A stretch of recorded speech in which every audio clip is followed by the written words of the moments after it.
Bismillahirrahmanirrahim. Assalamualaikum warahmatullahi wabarakatuh. Alhamdulillahirabbil alamin. Anak-anak yang sholih-sholihah yang Ibu banggakan, marilah kita tidak lupa bersyukur kepada Allah Subhanahu wa taala yang memberikan banyak kenikmatannya kepada kita. Alhamdulillah pada hari ini kita dapat melanjutkan pembelajaran khususnya pada hari ini tentang karya ilmiah. Marilah kita awali pertemuan pada hari ini dengan membaca Bismillahirrahmanirrahim. Ibu berharap, Ibu selalu berdoa semoga kita senantiasa dalam keadaan sehat walafiat dan diberi kemudahan oleh Allah Subhanahu wa taala untuk menyelesaikan tugas-tugas atau urusan kita. Amin ya rabbal alamin. Anak-anak, pada pertemuan yang lalu kita telah belajar tentang karya ilmiah, dalam hal ini kompetensi dasar 3.5, yakni menganalisis sistematika dan kebahasaan karya ilmiah. Nah, pada kesempatan yang lalu kita telah membaca contoh karya ilmiah. Ya, masih ingat apa judulnya? Ya, judulnya adalah efektivitas tanaman kapu-kapu atau Pistia stratiotes untuk menetralisasi air limbah rumah tangga. Kita baca sekilas contoh tersebut, kemudian kita membahas pengertian karya ilmiah. Bagaimana pengertian karya ilmiah yang setelah kalian pahami? Ada beberapa rumusan ya, tapi yang mudah kita pahami bahwa karya ilmiah itu adalah hasil kerja menulis yang membahas topik atau masalah tertentu yang disusun secara sistematis dan ditinjau dari segi keilmuan atau ditinjau secara ilmiah. Nah, sistematis itu artinya disusun secara urut dengan urutan atau dengan pola yang baku. Dimulai dengan pendahuluan, pembahasan, dan penutup. Nah, nanti rinciannya akan kita bahas lebih lanjut. Logis artinya isinya dapat dipahami dan dibenarkan oleh akal yang sehat atau oleh logika.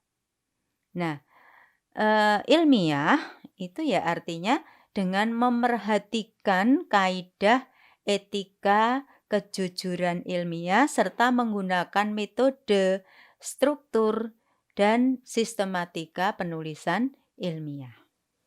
Nah, nanti akan kita bahas lebih lanjut. Nah, isi karya ilmiah secara keseluruhan itu ada bagian awal. Ya, bagian awal yang terdiri atas beberapa halaman, tapi yang paling utama yang wajib ada adalah halaman judul, halaman pengesahan, halaman kata pengantar, dan daftar isi. Sedangkan yang lain itu tidak harus ada. Berikutnya, isi pokok karya ilmiah.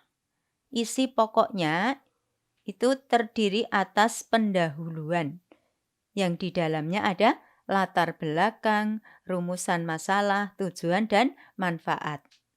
Seterusnya, landasan teori atau kajian pustaka. Yang ketiga, metodologi. Keempat, hasil penelitian. Kelima, pembahasan. Dan terakhir, penutup. Nah,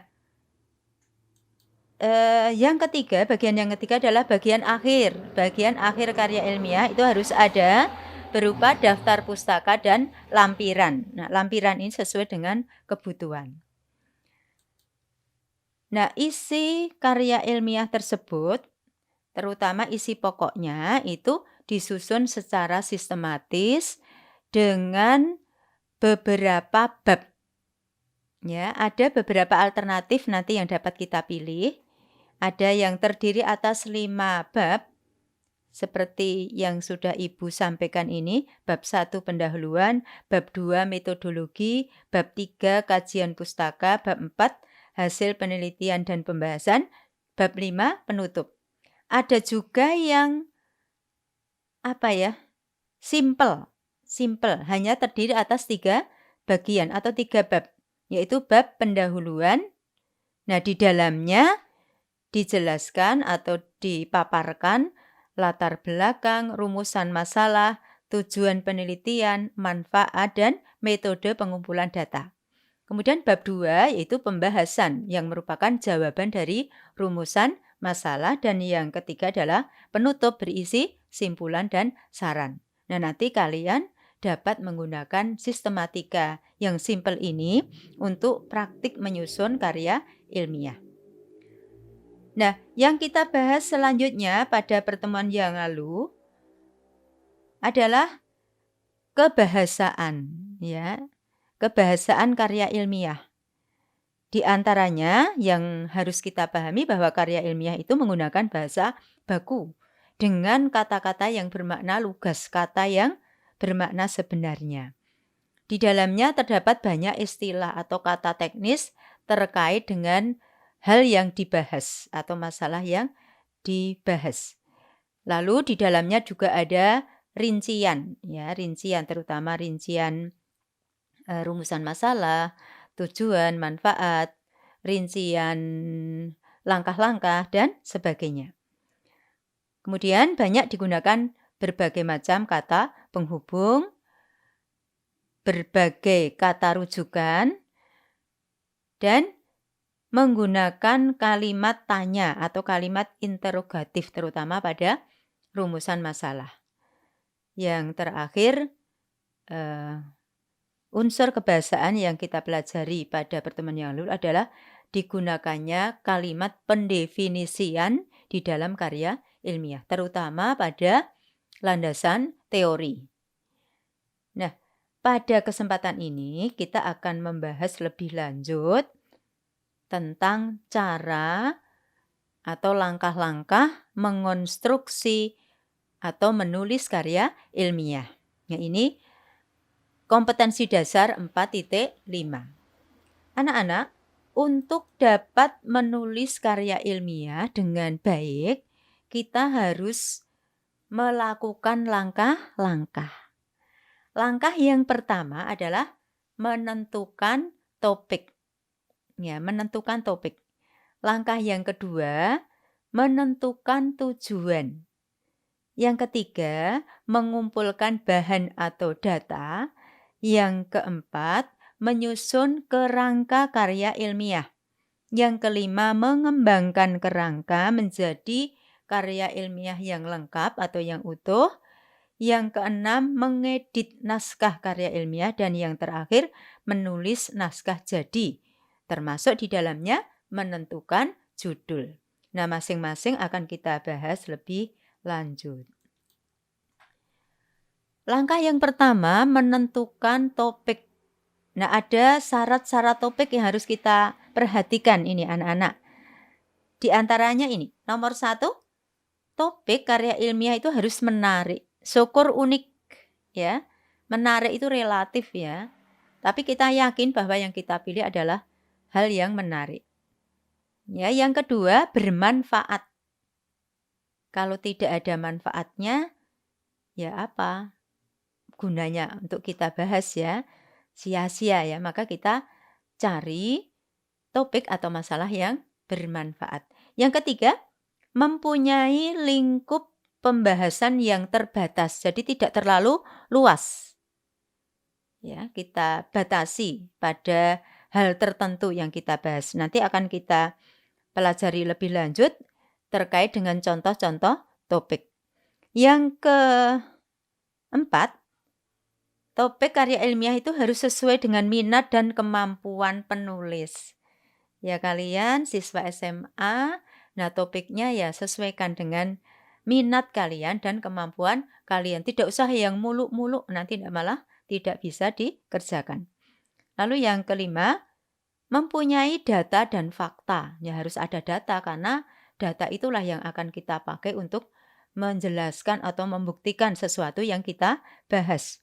Dan punya fakta, ada sesuatu yang nyata-nyata ada, begitu ya. Lalu yang keenam, mempunyai sumber acuan, ya, sumber yang dipakai untuk referensi, mungkin berupa pendapat ahli, ya, pendapat pakar, atau pendapat masyarakat, dan atau mempunyai sumber pustaka. Sumber pustaka berupa referensi yang tertulis, mungkin berupa buku atau karya ilmiah yang sudah ada, atau makalah, atau tulisan yang lain, misalnya tulisan di surat kabar. Ya. Baik, berikutnya, apa atau tujuan kita melakukan penelitian atau melakukan pembahasan dalam karya ilmiah? Di antaranya adalah memaparkan hasil penemuan. Ya, kalau kita melakukan penelitian, nanti yang kita tulis dalam karya ilmiah adalah hasil penemuan. Tapi ini tidak harus ya. Kita tidak harus melakukan penelitian. Yang kedua, membuktikan kebenaran teori atau pengetahuan. Mungkin kita sudah memahami sebuah teori, lalu kita akan membuktikan kebenarannya. Lalu yang ketiga, menjelaskan gagasan. Nah, ini ya, jadi kita tidak harus melakukan penelitian, tapi kita boleh menjelaskan gagasan yang kita pahami, lalu kita cocokkan dengan keadaan yang terjadi. Baik, berikutnya, langkah kita adalah mengumpulkan data atau mengumpulkan bahan. Nah, data atau bahan karya ilmiah itu dikumpulkan dengan cara bagaimana? Ada beberapa cara yang biasa dipakai oleh para penulis, yaitu membaca buku atau bahan pustaka yang lain. Tentu kita mencari buku-buku yang sesuai dengan topik yang kita bahas, mencari tulisan-tulisan yang sesuai dengan topik yang kita bahas dari berbagai sumber. Kita mengakses materi di internet, atau kita membaca surat kabar, atau kita membaca karya ilmiah yang sudah ada yang sesuai dengan topik yang kita bahas. Nah, yang kedua tadi sudah Ibu sebutkan, mengakses materi dari internet, ya. Kemudian yang ketiga, mengadakan percobaan atau penelitian. Ya, kita mengadakan percobaan mungkin di lapangan atau mungkin di laboratorium atau di tempat yang lain. Lalu yang keempat, melakukan pengamatan atau observasi. Observasi di lapangan, observasi di kelas, observasi di lingkungan keluarga kita atau di tempat lain yang sesuai dengan topik. Mungkin di pasar ya, mungkin di toko atau di tempat lain. Kemudian melakukan wawancara. Wawancara, tanya jawab dengan narasumber yang sesuai dengan bidangnya. Ya, bisa kita mewawancarai guru, mewawancarai kepala sekolah, mewawancarai tokoh masyarakat, pejabat, ya, atau mewawancarai teman, ya, yang sesuai dengan topik yang kita bahas. Lalu yang keenam, menyebar angket. Ya, kita menyebar angket sesuai dengan responden yang kita tunjuk yang sesuai dengan topik yang kita bahas. Ya, bisa kita menyebar angket kepada teman-teman kita, kepada warga masyarakat, atau kepada guru, atau yang lain. Nah, itulah. Semakin banyak cara atau langkah yang kita gunakan untuk mengumpulkan bahan semakin banyak, nah insya Allah karya ilmiah itu semakin berkualitas. Nah, hal-hal yang perlu kita perhatikan ketika kita menulis karya ilmiah yang merupakan teknik ya, teknik penulisan, yang pertama adalah isi. Nah, isinya hendaknya berkualitas. Ya, tadi ya, isinya menarik, kemudian bahannya cukup ya. Lalu kita kembangkan.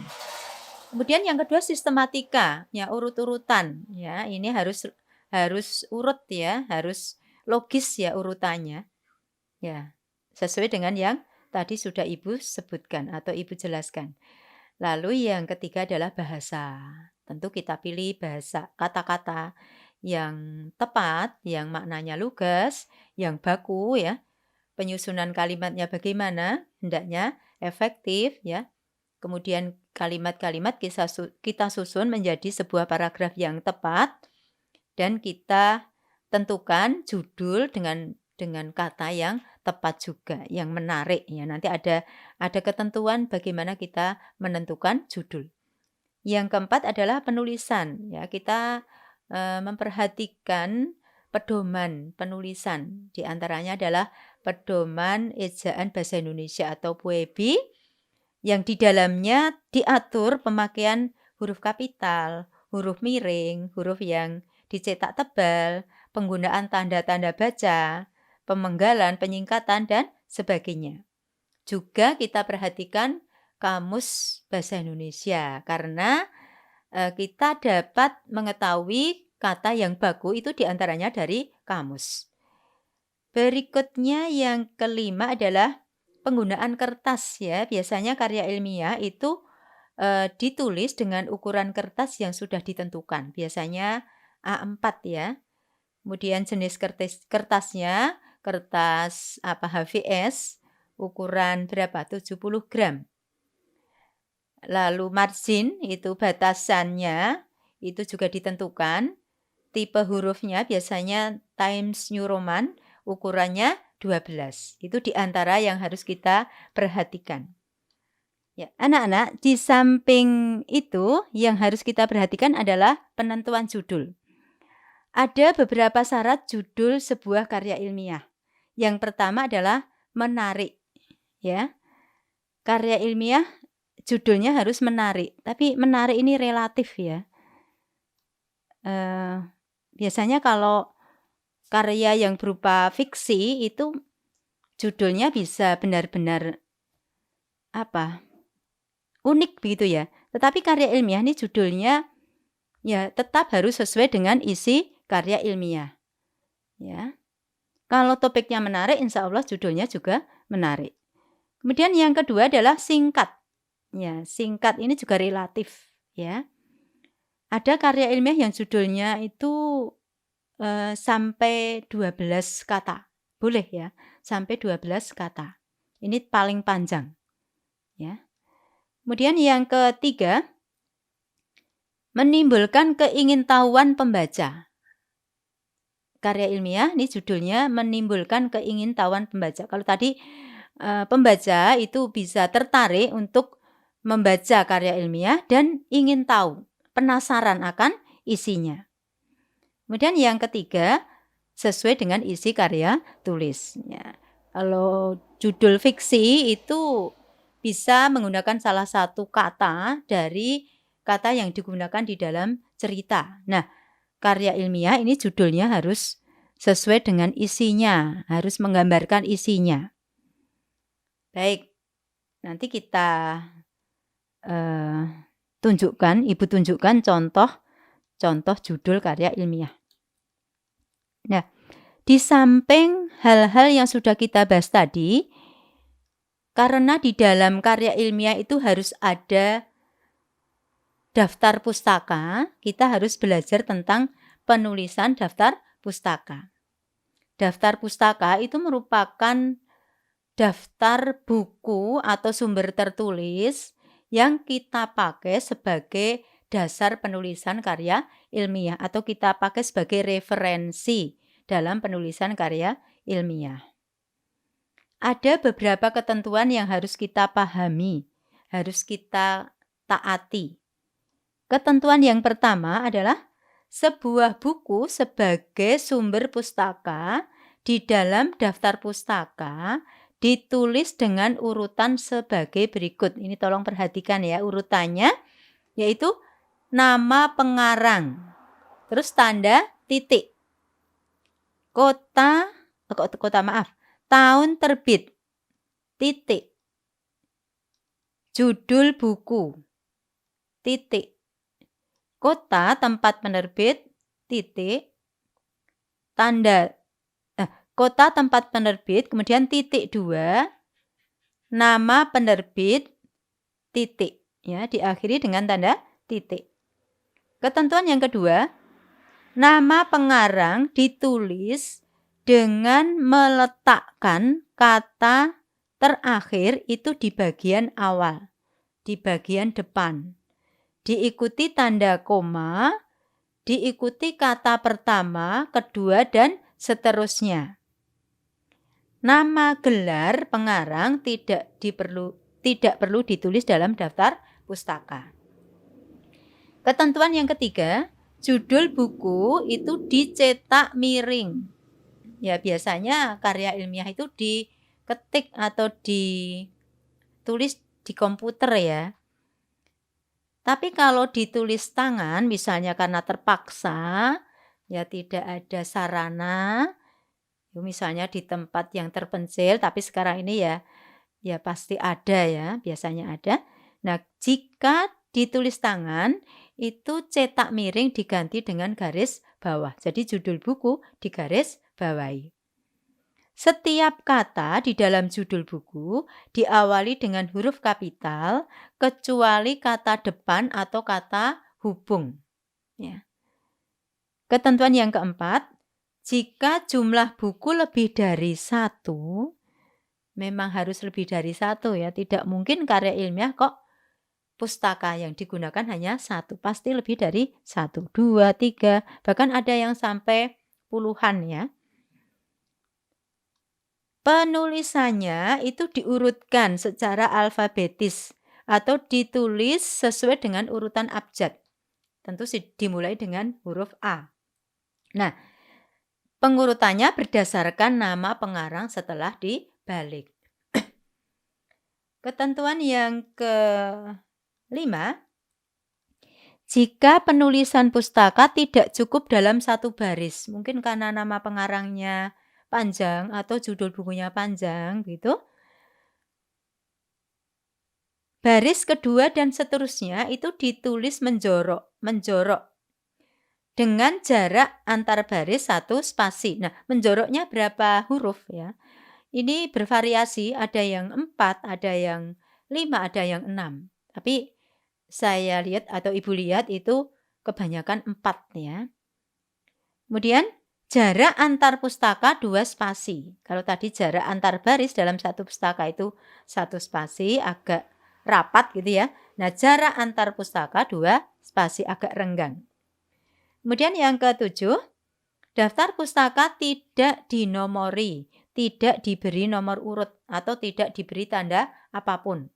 Tidak perlu diberi tanda bintang, tidak perlu diberi tanda panah atau yang lain. Yang ke-8, jika pengarang buku 2 orang, mungkin ya buku dikarang oleh 2 orang, nama kedua pengarang tersebut itu ditulis semua. Tapi yang dibalik hanya nama pengarang yang pertama. Nama pengarang yang kedua tidak perlu dibalik. Ya. Ketentuan nomor 9. Jika pengarang buku lebih dari 2 orang, jadi sebuah buku ditulis oleh tim lebih dari 2 orang, berarti 3 orang sampai 10 orang misalnya, yang ditulis dalam daftar pustaka hanya nama pengarang yang pertama, diikuti dengan tanda koma, kemudian singkatan DKK dan kawan-kawan. Ya. Jadi itu ya. Yang ke-10, jika 2 buah buku atau lebih itu dikarang oleh 1 orang, 1 pengarang, digunakan semua di dalam karya ilmiah atau sebagai daftar pustaka, bagaimana penulisannya ini diurutkan berdasarkan tahun penerbitan. Nanti kita lihat angka tahunnya ya. Kalau angka tahunnya ternyata sama, ya berarti pengarang itu produktif ya, dalam 1 tahun mengarang beberapa buku. Nah, pengurutannya berdasarkan judul buku. Nah, judul buku ini biasanya berbeda. Kalaupun sama, kata-kata yang digunakan pasti ada misalnya jilid 1, jilid 2, dan sebagainya. Pada penulisan buku yang kedua dan seterusnya, nama pengarang itu diganti dengan garis. Ya, tadi tidak disebutkan lagi. Ketentuan nomor 11, jika buku tidak bertahun terbit, Ibu pernah mendapati buku tidak bertahun terbit. Ibu cari tidak ada tahun terbitnya. Setelah nama pengarang itu dituliskan kata tanpa tahun. Ya, dan seterusnya seperti urutan yang tadi sudah Ibu jelaskan. Yang terakhir, ketentuan yang kita bahas pada kesempatan ini, jika buku ditulis oleh lembaga atau penerbit, ya tidak atas nama pribadi, gitu ya. Nama penerbit tersebut, nama lembaga tersebut itu ditulis menggantikan nama pengarang. Ya, tentu tidak perlu dibalik susunan kata-katanya. Tidak seperti kalau buku itu ditulis oleh seseorang secara perorangan. Nah, berikut ini contoh penulisan daftar pustaka. Ini diurutkan sesuai dengan urutan abjad ya. A, D, H, P, S, ini ya. Tuh.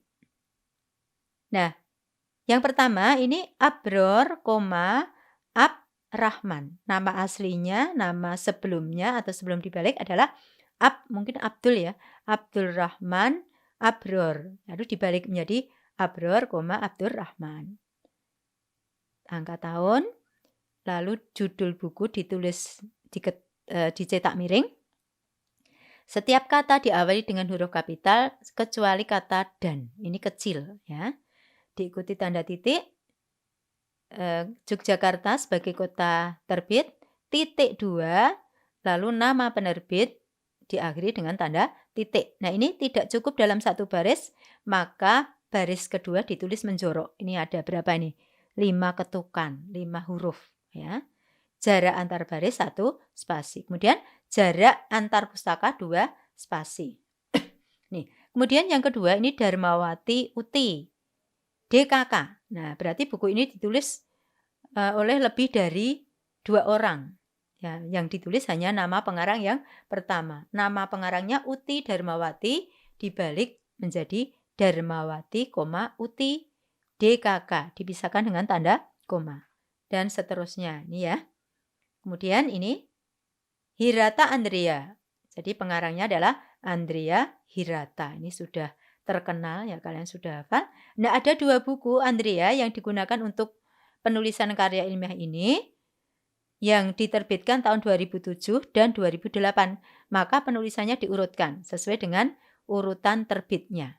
Ya, 2007 ditulis lebih dahulu.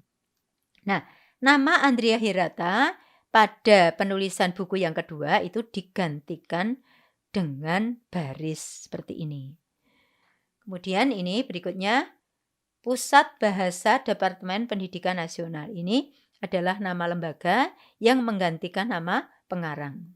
Nah, penerbitnya Intan Pariwara. Ya. Ini yang terakhir, ini contoh buku yang ditulis oleh 2 orang.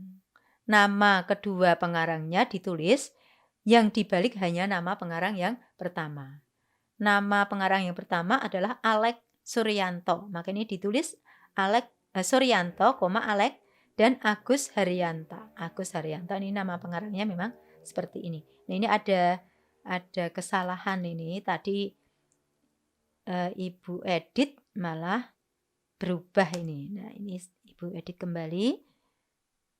Baris kedua ditulis menjorok ya, menjoroknya. Ini konsisten begitu ya, anak-anak. Nah, inilah contoh daftar pustaka. Ya. Nah, berikutnya adalah tugas ya. Setelah kita memahami teori penulisan karya ilmiah, baik teori tentang karya ilmiah itu sendiri maupun penulisan karya ilmiah, kalian Ibu harapkan mengerjakan tugas. Ya, tugas ini memang relatif berat, tapi Ibu yakin kalian bisa.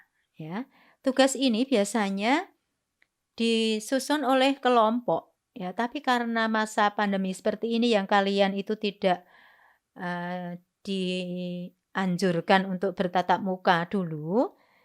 Nah, kalian dapat mengerjakannya secara individual. Tapi yang memungkinkan untuk berkelompok misalnya berkomunikasi secara virtual gitu ya, itu juga boleh. Bentuklah kelompok 2, 3 atau 4 siswa. Ya, silakan pilih. Kemudian tulislah karya ilmiah dengan langkah-langkah seperti yang sudah kita bahas. Pertama, tentukan topik atau tema sesuai dengan syarat-syarat topik karya ilmiah yang sudah kita bahas. Kalian boleh memilih topik tentang kesehatan, tentang lingkungan, tentang pendidikan, tentang seni, tentang agama atau yang lain yang kalian minati dan kalian mampu untuk membahasnya. Tentu yang menarik, kemudian yang bermanfaat. Kalau bisa unik ya. Bu Murni pernah membimbing kakak kelasmu, tapi sudah lama sekali, tahun 2004, itu menyusun karya ilmiah yang bertema bahasa. Judulnya kalau tidak salah, menyikapi penggunaan bahasa gaul di kalangan masyarakat. Nah, oleh Dewan Juri, pembahasan tentang bahasa gaul ini dianggap unik. Akhirnya memenangkan lomba, menjadi juara pertama pada lomba karya ilmiah se-Jawa dan Bali yang diadakan oleh UAD. Ini karena unik ya. Salah satunya karena unik. Kemudian jelaskan latar belakang penentuan topik tersebut. Nah, bahasa gaul. Mengapa kok perlu dibahas tentang bahasa gaul ini? Ya, karena memang di kalangan masyarakat banyak digunakan bahasa gaul. Kalau kembali pada contoh tadi ya, contoh karya ilmiah yang sudah kita cermati, walaupun sekilas gitu ya, efektivitas tanaman kapu-kapu untuk menetralisasi air limbah rumah tangga. Ya, ini jelas menarik ya, menarik. Kemudian latar belakangnya apa? Ya, apa latar belakangnya? Karena memang setiap hari itu rumah tangga menghasilkan air limbah ya. Nah, sementara mungkin kebanyakan air limbah itu dibiarkan begitu saja. Sedangkan ada pencermatan bahwa tanaman kapu-kapu itu karena sifatnya itu dapat menetralisasi air limbah. Ya, maka penulis ini membuktikan kebenaran teori tersebut. Ya, ini latar belakangnya. Kemudian rumusan masalah sesuai dengan latar belakang tersebut. Ada beberapa rumusan masalah, nanti dapat kita lihat kembali. Kemudian tujuannya sesuai dengan rumusan masalah. Kalau tujuannya ada 4, rumusan masalahnya ada 4, tujuannya juga harus 4. 5 ya 5. Itu ya. Kemudian jelaskan manfaat pembahasan topik tersebut. Ya, topik tersebut bermanfaat bagi siapa? Bagi penulis, bagi pembaca, bagi sekolah mungkin, bagi masyarakat, bagi negara. Ya, ini perlu dijelaskan di dalam pendahuluan. Kemudian tentukan beberapa metode untuk mengumpulkan data. Kita dapat menggunakan beberapa metode. Metode pustaka itu pasti ya, karena kita harus mengambil materi dari buku atau karya yang lain. Kemudian kita lengkapi dengan materi mungkin dari internet, kemudian dari hasil wawancara, dari penelitian, dari angket atau dari yang lain. Ya. Kemudian kumpulkan data dengan beberapa metode yang sudah disepakati oleh kelompok atau yang sudah kalian pilih yang sesuai tentu saja. Ya, kemudian susunlah kerangka karya ilmiah atau urut-urutan sesuai dengan tadi yang sudah kita bahas.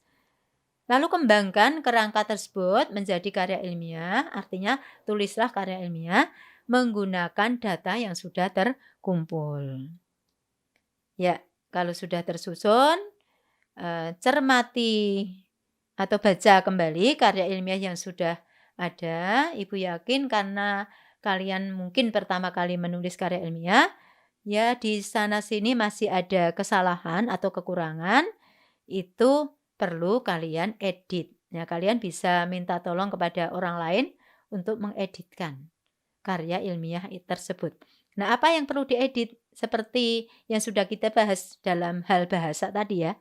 Mungkin pemilihan kata-katanya perlu kita ganti, mungkin penulisannya, penyusunan kalimat atau penyusunan paragrafnya. Nah, setelah diedit, ya berarti selesailah karya ilmiah. Mungkin kita cek judulnya apakah sesuai dengan tema yang sudah kita tentukan sebelumnya. Bisa ya tema sekaligus menjadi judul atau bisa diganti dengan judul yang lebih tepat.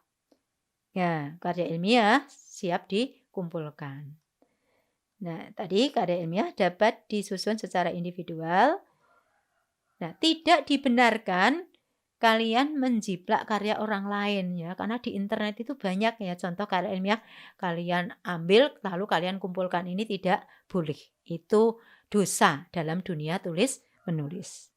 Nah, Ibu tidak mengharapkan seperti itu. Kalian menulis sesuai dengan kemampuan, itu lebih Ibu hargai. Tetapi dianjurkan menggunakan karya orang lain sebagai acuan atau sebagai referensi. Nah, demikianlah anak-anak, kalian nanti bisa menggunakan form ini untuk merancang karya ilmiah. Topiknya ditulis di sini, apa, latar belakangnya bagaimana. Nah, ini ada contoh ini. Ibu tawarkan, nanti dapat kalian pilih, tapi kalian juga boleh memilih topik yang lain. Contohnya ini, pentingnya karakter disiplin bagi pelajar untuk meraih kesuksesan. Yang kedua, upaya mewujudkan lingkungan yang ideal di sekolah. Bisa juga langsung dibatasi di SMA Muhammadiyah Bantul. Ya. Kemudian yang ketiga, meraih kesuksesan belajar di masa pandemi. Ya, ini pembatasannya pada masa pandemi ini. Bagaimana kita sukses belajar pada masa pandemi ini? Karena banyak halangan ya atau banyak hambatan. Ya, menurut kalian apa caranya? Bagaimana caranya? Lalu yang keempat, pengelolaan sampah plastik terkait dengan bidang kesehatan dan ekonomi. Ini juga menarik. Budaya belanja online di kalangan masyarakat. Ya, mungkin kalian juga sudah terbiasa untuk belanja online. Nah, bagaimana budaya tersebut? Mungkin ada sisi positif, ada sisi negatifnya. Coba nanti kalian bahas dalam bentuk karya ilmiah. Yang keenam, manfaat pendidikan kewirausahaan bagi siswa SMA. Kalian sudah merasakan ya adanya materi kewirausahaan. Dengan demikian kalian bisa memulai belajar usaha. Ini mungkin juga menarik untuk dibahas. Mungkin kalian sekarang sudah berpengalaman berusaha. Silakan kalian tuangkan dalam bentuk karya ilmiah. Kemudian keunggulan seni bela diri tapak suci Putra Muhammadiyah. Ya. Apa keunggulannya? Mungkin dibandingkan dengan tapak suci bela diri yang lain. Kemudian upaya meningkatkan kualitas ibadah remaja muslim. Ya. Remaja muslim ini kualitas ibadahnya mungkin dipertanyakan oleh orang pada umumnya. Ya, tapi kalian dapat mengungkapkan bagaimana meningkatkan kualitas ibadah remaja muslim. Atau mungkin membuktikan bahwa remaja muslim itu ibadahnya juga berkualitas. Nah, ini contoh-contohnya.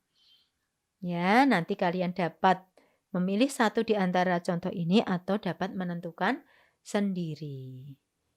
Demikian anak-anak, nanti tugas ini yang ini intinya akan Ibu tulis di Google Classroom. Nanti kalian mengerjakannya, mengumpulkannya di Google Classroom ya.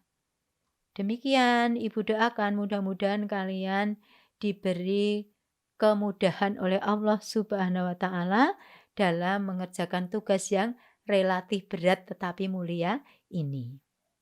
Selamat bekerja, kita akhiri pembelajaran kita hari ini dengan membaca hamdalah bersama-sama. Alhamdulillahirabbil alamin.